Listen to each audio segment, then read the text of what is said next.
Hi, I'm Richard Bonlock, the CEO of Cohaesus, and I'm here today with Matt Meckes, co-founder and one of our directors, to talk about distributed teams. Hi Matt. Hey Rich. So Matt, tell us about how distributed teams work at Cohaesus. Yeah, sure. It's really runs through everything we do. We set up the company 8 years ago now, and we had this dream of being one of these new breed of businesses that don't have an office, where everything is remote. Rich now would work from home. From day one, we set up an office in India and have been working remotely with a team out there.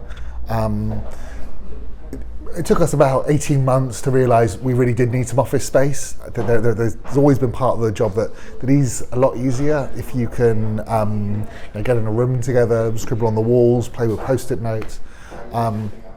So that's great, but actually, in a given day, almost every meeting we have has at least one person dialing into it.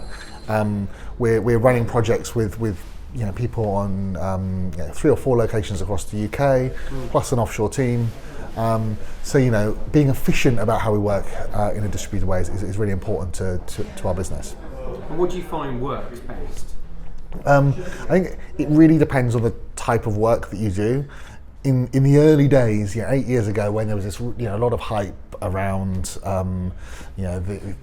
these kind of interesting companies who were working entirely distributedly, lots of them were tech companies who were building some sort of software product, and those kinds of projects can work really, really well, with a lot of the work being driven through a ticketing system, and not particularly glamorous, but actually having a really, really well organised backlog of stuff, using agile methodologies, making sure that things have clear tests, that you're tracking time against it, can be incredibly efficient. And a huge part of what we do at Cohaesus is like that. I think where it gets more interesting is as you get more of these kind of soft areas of working, and in a kind of innovation space, how that has become easier and easier to do that using distributed methods, and that's really with the increase in bandwidth.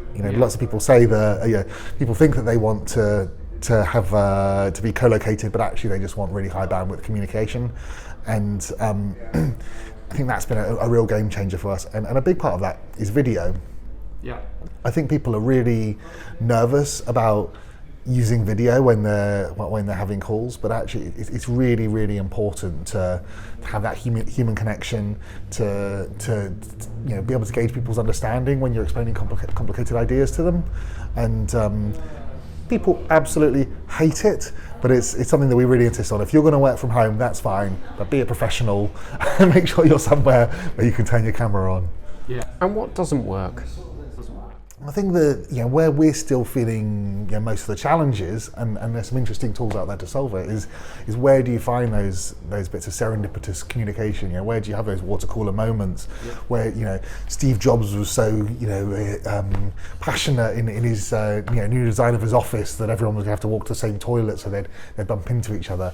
So it is really, really difficult to do that if you haven't got if you never go into the office.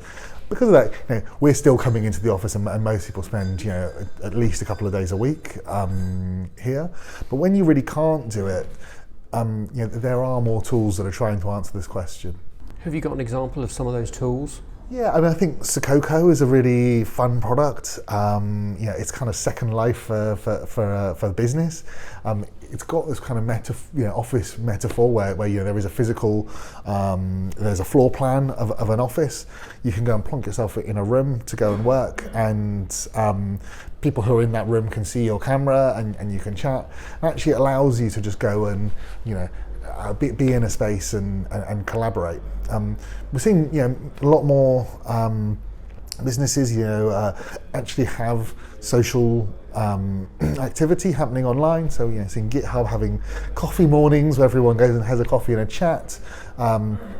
over video conferencing, and I've even seen companies who are DJing on a Friday, and someone will DJ and they have an office dance party while everyone's doing it, dancing down their webcam. I'm not quite sure we're ready for that yet at Cohaesus, but I do see the value of that kind of those kind of structures to allow that kind of communication.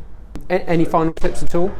Reliability, you can't stress it enough. If there's nothing more frustrating than sitting there listening to conference call music, to being the one person in the room who isn't there. So you have to set your rules of engagement as a business, make sure that people understand where they're gonna be. Have good internet. If you don't have really solid broadband, if your video is dropping out all the time, if you can't hear the stuff in the call, it's not just about broadband and equipment. It's don't even bother. Video, super important. Do use it, but more than anything, it is about just understanding how you're going to behave with your team, setting those rules of engagement, so people know where you are, where you can be found, and be where you say you're going to be when you say you're going to be there. Great, thanks for that, Matt.